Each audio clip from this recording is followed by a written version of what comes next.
back here again, and we're going to continue our discussion on ancient art. But now we have moved out of the Stone Age, and we have moved into the next kind of topic of the ancient civilizations, which is going to be the actual civilizations, as opposed to kind of these non-civilized societies, right? Especially one of the major things that defines a civilization will be its ability to write. And so we have that in droves in this time, or at least invented in droves. And we're going to start with Mesopotamian art. Personally, as a history teacher, this is probably one of my favorite topics of history is Mesopotamia, because they were the first place of civilization, right? Okay. So the Mesopotamian society is located between the Tigris and Euphrates rivers in modern-day Iraq. And this is not necessarily super fertile, but it was fertile enough for them to live, right? They developed in parallel with Egypt. Egypt actually going to take quite a lot of ideas from the Mesopotamians and become more widely known for them. Right. One of the key issues for the Mesopotamians is that they lack natural barriers to invasion, which is going to lead to a lot of political turmoil in the region, not just in this ancient era, but for quite a long time. Okay. Right. So they kind of point out here, right, the history of successive conquests, right, and destruction, right, one after the other. And they're going to kind of go through a lot of those here, not all of them, but quite a few. And so we're going to start our discussion in Mesopotamia around 4000 BCE. We see the Sumerians as our first kind of major culture. And actually the Sumerians are the kind of like backdrop culture, the baseline culture of Mesopotamia, almost similar to kind of how the Greeks and more particularly the Romans will be for Europe later on. Okay. And they're known for creating sculptures and buildings. We're going to look at a few of those here in a bit. Okay. They're known for sculptures and buildings. And one of the central aspects of Sumerian life, as it is with most cultures at this time, is religion.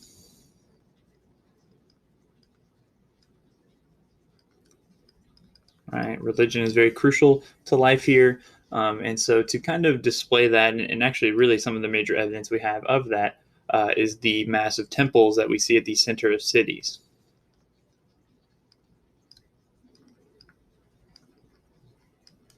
Okay. And these pyramids that we see, these temples, right, are going to be what we call ziggurats. Okay. So what are ziggurats, right? They are platform structures. They're what they call stepped pyramids, right? So they're pyramidal in structure, but they have kind of steps along the way that are kind of make it a little, not quite exactly like the pyramids in Egypt, right? Let's take a look at one of those right now. Okay. So here is the pyramid at Ur, right, or the ziggurat of Ur, right? As you can see here, it's got stairs leading up to the top, right? This is quite a massive piece of architecture. You can kind of see a signpost here to kind of display how large it is, right? And again, this isn't just a religious center; it's also really a center of cities, right? It's a center of culture and art and economics as well, right? Okay. So in the year 2334 BCE. We see the Sumerian cities are controlled, are conquered by a man by the name of Sargon of Akkad. And he leads an empire known as the Akkadians, who are kind of well known to be one of the first empires. When you define empire as somebody who conquers a culture that's not their own, right? And as we see, right, they have a different language. Right, but at the same time, we will see them assimilate into Sumerian culture, right? Kind of adopted as their own. Okay, let's see here, and what we see here is the loyalty changes during this time period, from loyalty to the city-state to loyalty to the king. Right, the king becomes the center point of people's loyalties and who they kind of worship or respect or listen to during this time period, right? And we also see this in the art as well, right? The art shows this pretty clearly as well, right? And the thing that we see that kind of proves this, right, is that we see Akkadian rulers portrayed in freestanding or relief sculptures, right? In freestanding or relief sculptures. Okay, let's take a look at one of those. Okay, so this is a relief sculpture, the Victory Stele of Naram Sin. A lot of times, and this is most likely to be kind of our ruler here and his soldiers, right? And so what you tend to see here, also very similar to Egyptian art that we'll look at later, right? Is kind of almost a hierarchical scale, and also this kind of sidelong perspective, right? Okay, so that is an example of the shifting tides of art in the Akkadian dynasty, right? Or the Akkadian Empire. But around 200 years later, around 2150 BCE, okay, they are conquered again, conquered by a group known as the Guti, who are this kind of tribal group, this almost nomadic group from the mountains nearby, and they invade and take control. And then about 50 years later, so let's call this 2100 BCE. They do not say that number, but I think we can make that assumption, right? The Sumerians reassert control against the Guti. Okay, and we see a Neo-Sumerian ruler at Ur, which is one of the major cities, if not the major city of Sumerian culture, right? And the greatest known works, again, kind of going back to this, is the ziggurats. Kind of, again, referring back to ziggurats. Did I? Yeah, okay. Ziggurats as city centers. It's kind of the major architectural, artistic development of the area, right? Right. They talk about not only as a religious center, but also administrative and economic center as well of the cities. Okay, so each city had its own ziggurat, and each city actually had its own patron god that was usually worshipped at that particular ziggurat. Okay, so we see a lot of independent city-states in Sumeria. Sumeria, very well known for kind of usually being pretty decentralized with these city-states until we see in 1792 BCE. It's quite a long time, right? That's almost 400 years, 300 years or so, right? Until 1792 BCE, and we see, actually I need the blue here, Hammurabi creates another empire, right? Hammurabi of the city of Babylonia, he goes out and conquers the Sumerian states, right? He's able to centralize power under him. He centralizes Mesopotamia.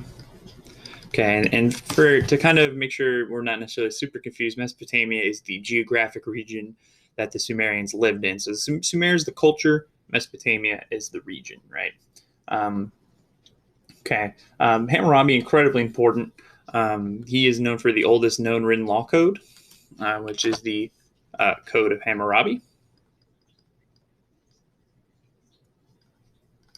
Right, the oldest written law code known. Again, known. We don't, there's possibly other law codes, especially in India. The Harappa Mohenjo-Daro Society might have older ones. We have not been able to translate their language yet. And so, in fact, the best known artwork of the Babylonians is of this law code, right? We see a stone stele. A stone stele of Hammurabi's code. of the code with a kind of relief sculpture at the top. Okay, that depicts Hammurabi receiving the code of law from the sun god Shamash.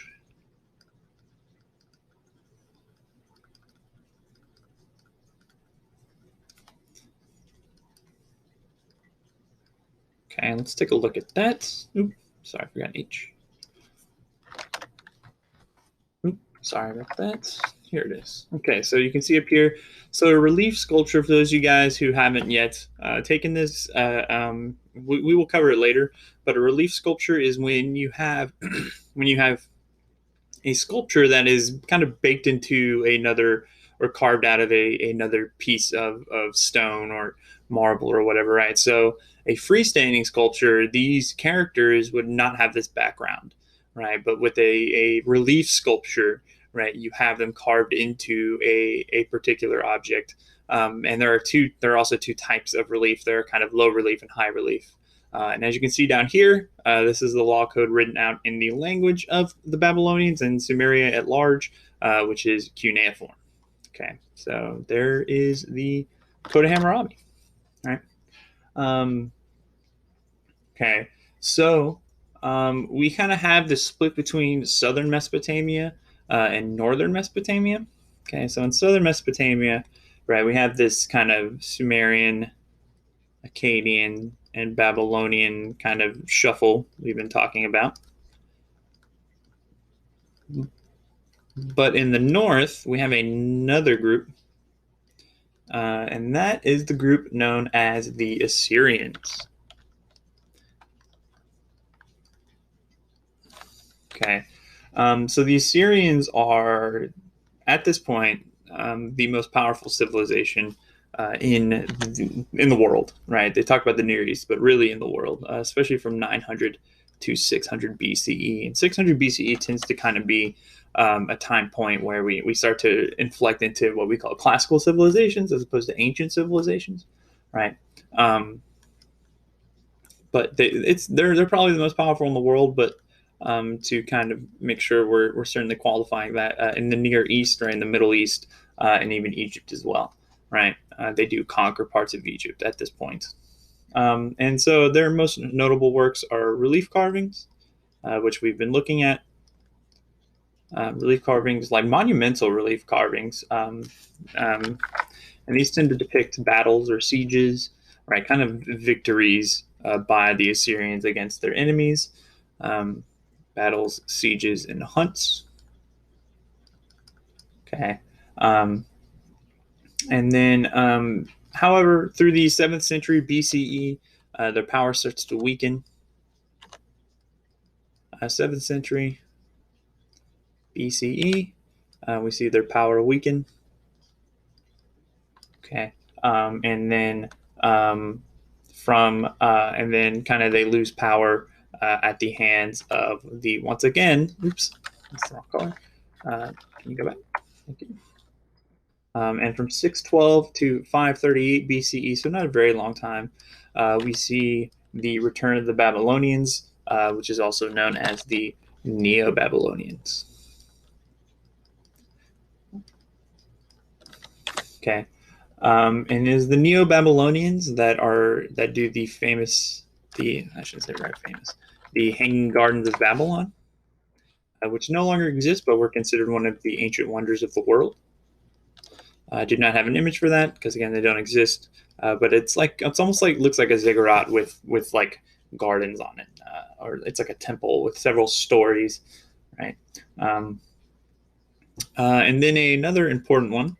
Important development from here is the gateway to the great ziggurat of the Temple of Bel, okay, also known as the Gate of Ishtar or the Ishtar Gate. Okay, Gate of Ishtar, which provides access to the Temple of Bel, the ziggurat of the Temple of Bel, ziggurat known as, I should say, right? And so one of the greatest works of architecture where they have animal figures on a walled surface. And you can see that here. So you can see They have lions, and it looks like some sort of like maybe antelope going on. But this is the famed Ishtar Gate. All right, very nice, very cool. Very cool to see from such an old civilization as well. Okay, all right, so that's Mesopotamia. Okay, let's move on very briefly. I think I can actually get it into here. Persian art. Okay, let's make sure we get a line right here and a line right here. Okay, all right. So Persian art. So the first Persian Empire, also known as the Achaemenid Empire, will last from around 538 BCE to 330 BCE. They were incredibly powerful for their time. Again, at their time, probably the most powerful state there is. And as you can see, actually, they helped defeat the Neo-Babylonians, right? And they flourished in present-day Iran, right? The first Persian Empire. And what they are most known for is their architectural advancements, at least artistically, right? They're most known for their architectural advancements, and especially the palace at Persepolis.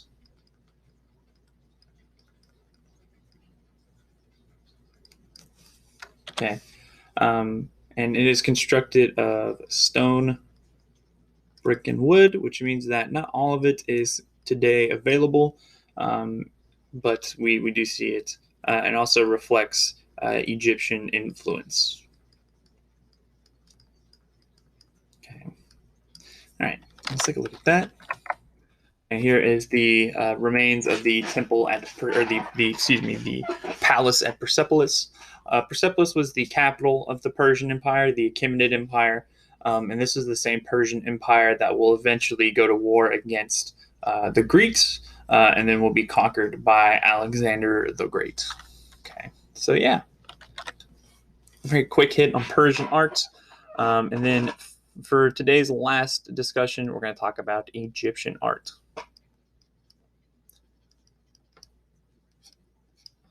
Okay. They specifically point out ancient Egyptian art because there are several different periods of ancient civilization or Egyptian civilization, right? And in fact, Egypt kind of starts around 3000 BCE, which, as you can see, is 1,000 years or so after the creation of the Sumerian culture. So they get a lot of influence from them, right?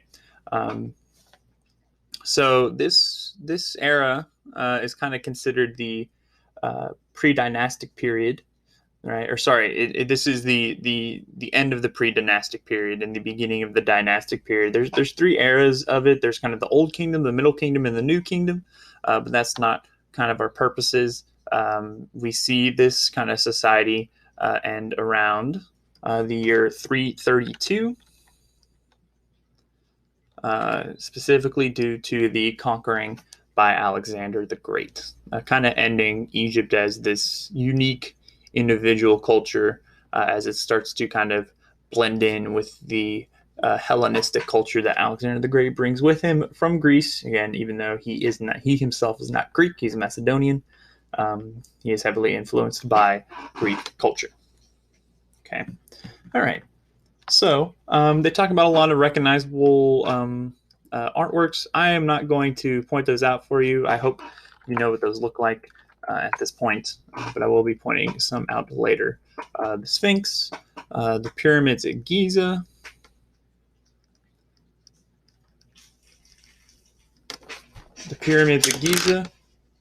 right? What else here? Okay. So we have the Sphinx, we have the Giza, the pyramids of Giza. We have these statues of the pharaohs.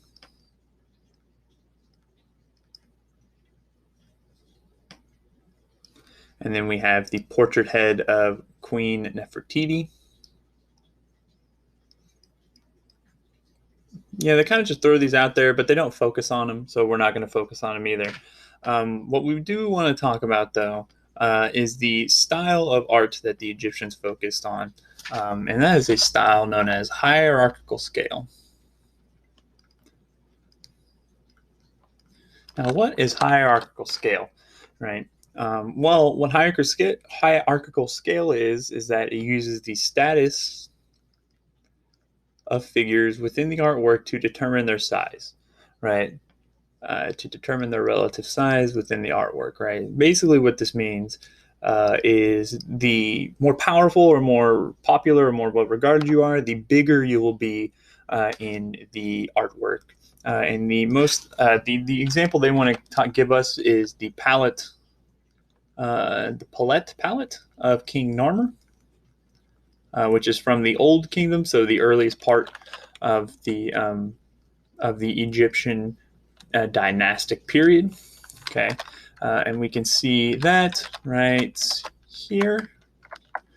Okay, as you can see here is Narmer, right? Um, and so they present him centrally with much larger than the other figures, right? As you can see here's some people, here's some animals, right? He's considered much bigger than the rest of the people, right? And he is seen here holding the hair of a fallen enemy, preparing him for the death blow, right? And then we have two defeated enemies down here, right? And so what we see is that, again, this kind of hierarchical representation of Narmer being bigger and more powerful than everybody else, right?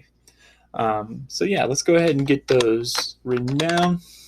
Okay, so we have, let's see here, we have, so he's presented centrally.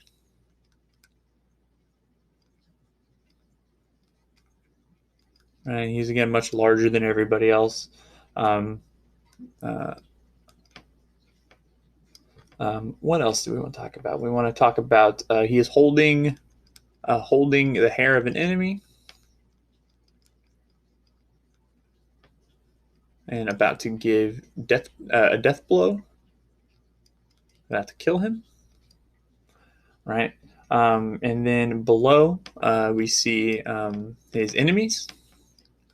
We see two defeated enemies.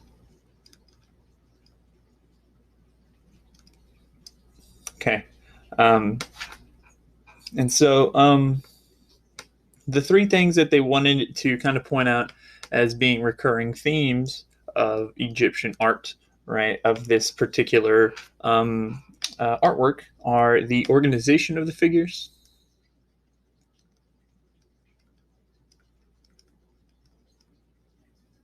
Okay, so we got the organization of figures, we have the relative sizes of the figures. Okay, and then lastly, their poses, right? We tend to see these three things as kind of recurring themes in Egyptian art.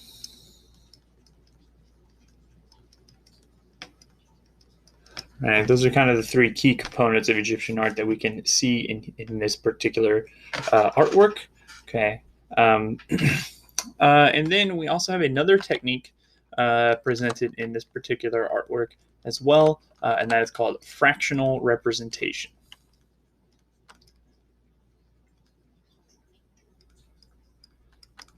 So what is fractional representation, right? This is a presentation of a body. Right, this is a representation of a body that shows each body part as clearly as possible.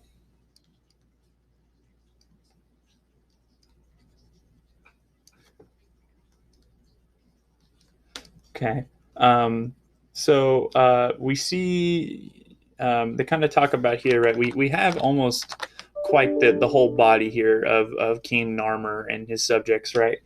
We see the head in profile with the eyes in the frontal view. The torso is in frontal view, and the lower body, legs, and feet are all in profile, right? So we're kind of seeing it's almost like he's facing outward to us, right? So we can see the entire body here, despite it being a two-dimensional representation, a relief sculpture, right? Okay, so we know quite a lot about Egyptian art.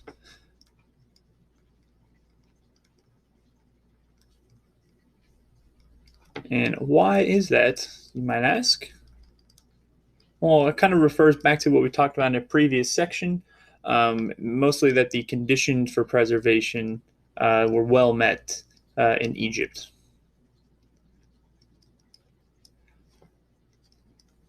Okay, so the conditions for preservation were quite present, right?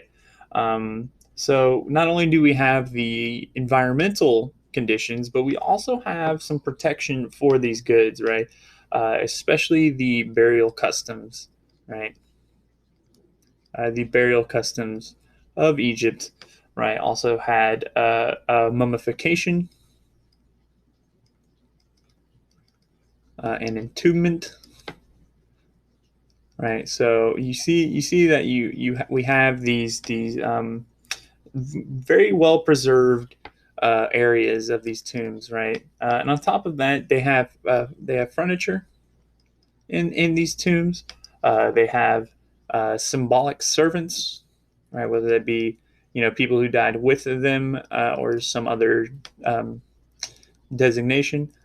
We see jewelry preserved in this way, right? And so because of this, we have lots of objects available in these tombs. And the most famous tomb it's mostly famous because it was the most well preserved is the tomb of the boy king Tutankhamun. Let me make sure I'm getting this right. The boy king, the boy pharaoh Tutankhamun, excuse me. Um, by the 19th century, most tombs have been broken into, but not his because it's well protected.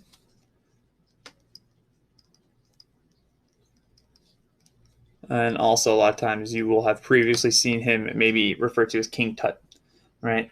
Um, and so it was discovered completely intact in 1922, which is marvelous, right? It's insane to think about, right? And so it was full of objects, but the most famous object that came out of here is without a doubt his burial mask, right? His Tutankhamun's burial mask. Okay. And so it was found in the innermost layer of the king's sarcophagus. I would assume it was on top of him.